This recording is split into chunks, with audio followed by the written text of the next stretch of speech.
l'euro-dollar et cette paire qui a remonté sur un support de mars 2020.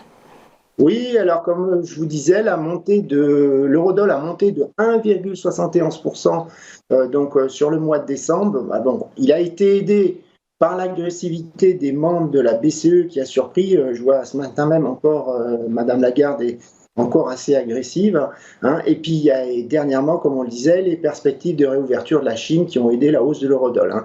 Alors en termes de saisonnalité, le mois de janvier n'est pas un mois significatif pour le dollar. Hein.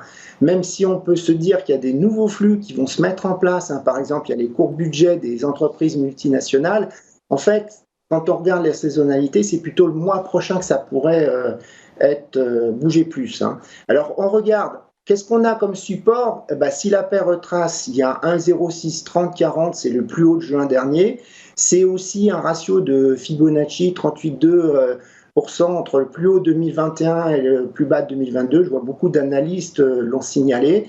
Hein. Alors, il faudrait passer en fait sous un 0,350, un 0,380 pour invalider, je veux dire, cette accélération récente.